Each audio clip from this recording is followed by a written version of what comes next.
Hey, what is going on, guys? Welcome back to yet another Destiny 2 video, and today we are doing a weapon showcase or review of a brand new, very unique looking sniper that just came out with the warmind expansion. Now the name of this weapon is the Ikelos SR v1.0.1. This is of course an Escalation protocol exclusive weapon, which means that if you want to get this thing, you're going to have to run a lot of Escalation protocol, and you're just going to have to basically rely on a lot of RNG. You can get this weapon this week. In previous weeks we had the shotgun for the very first week when warmind came out, and then for the last week we had SMG, and this week this sniper is dropping. I personally got mine on my third level 7 boss kill, and this week Escalation protocol is a lot easier than the prior 2 weeks, so if you guys want to grind, this is probably the time you want to do it. Now I would recommend being at least bare minimum 365 power level before you attempt it with a full 9-man fire team. So it's got rapid fire frame. For the barrel I use the second one, mostly because that gives you the most amount of handling and stability. Obviously, you know, snappy agile sights is what I really like, not just for PvE but not just for PvP but also for PvE. I feel like it just gives the sniper a nice feel. It's got Seraph rounds over penetrate targets and bounce off hard surfaces.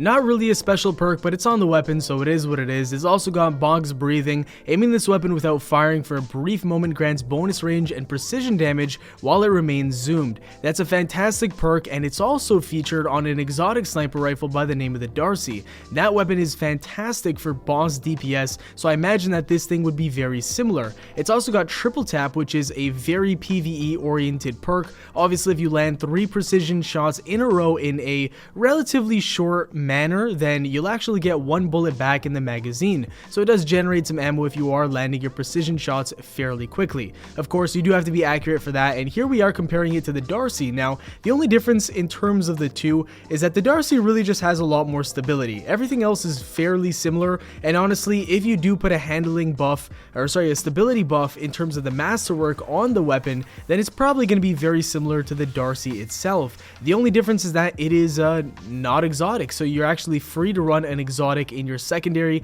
or in your primary slot if you so choose to do that. Now this to me is actually a fairly awesome sniper rifle for PvE. There's not really too many go-to snipers that I would ever use other than the exotic ones, so this is something that I'm actually looking forward to using whenever I have like a Graviton Lance out for PvE specifically. Now what I ended up doing today after I got this weapon was basically testing it out in public heroic events. Now this wasn't the best idea because honestly you're constantly getting meleeed by tons of ads all around you. They're flinching you and making your shot just completely garbage, and on top of that usually there's people around you who are going up to the boss and basically using supers and stunning the crap out of the boss so he's flinching and bobbing his head up and down. So I didn't get Bog's Breathing to proc that often, and I sure as hell didn't get Triple Tap to proc as often either. What I would say is that this weapon would probably be very efficient in something like Escalation Protocol, where the boss is very big and it doesn't really move around too much. That way you can land those precision shots while baiting a teammate or something along those lines, something that I do a lot of in both PvE and PvP. And of course it could actually probably be pretty good against the boss for the brand new raid as well. I normally use a Darcy in that raid, so what this weapon does is allow me to take off the Darcy, and that frees up an exotic slot, and I would probably put on the Graviton Lance. That's definitely sure as hell better than what I currently have on for the raid, and I believe I use like the Last Hope, and so that's not really a PvE weapon. So this sniper really just makes my loadout more efficient, I would say, in PvE. And when I am fighting the boss on the raid boss fight, I would probably imagine that I'm doing very similar damage because this does have basically the exact same perk as the Darcy. One thing that I actually just remembered now while recording this video, and I'm probably going to have to test this out a little bit later on in the future once I have some time, is the fact that this perk and the exotic perk on the Darcy might be a little bit different. Now what I mean by that is the fact that they're both written differently.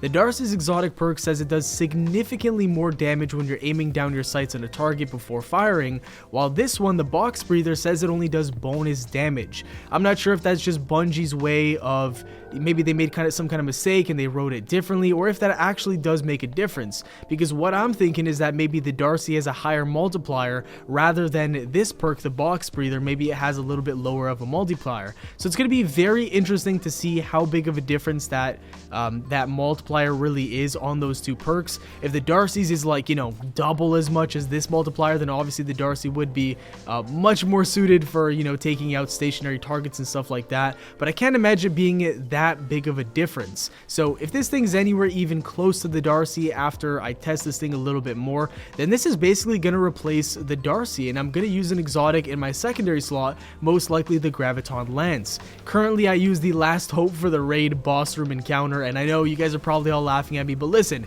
it's my highest power level item and it does the job. But I am definitely looking forward to putting the Graviton Lance on instead and taking off my Darcy and putting this weapon on, because it seems like it does very well against stationary bosses that don't move around too often.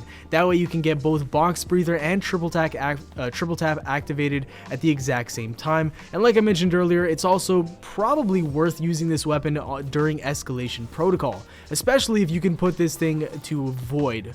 But that is it for the video though, guys. I just wanted to show you a very quick showcase of this weapon and give you my first impressions and thoughts on it, mostly because I think it's going to be a seriously good weapon in the power slot moving forward, especially if we're talking about legendary weapons. Now, I would recommend grinding for this weapon just because of the way it looks. It is seriously unique and one of my favorite sniper designs that I've seen in a pretty long while. If you have a fire team that is able and willing to do the Escalation Protocol this week, definitely try grinding it out. Like I mentioned earlier, the boss is fairly easy, so you shouldn't have too many difficulties if you're leveled high enough. That's it for the video, guys. Thank you all so much for watching. If you enjoyed, a like rating would be very much appreciated. Subscribe for more daily Destiny 2 content. Have yourselves a great day, and I'll see you all later. Peace.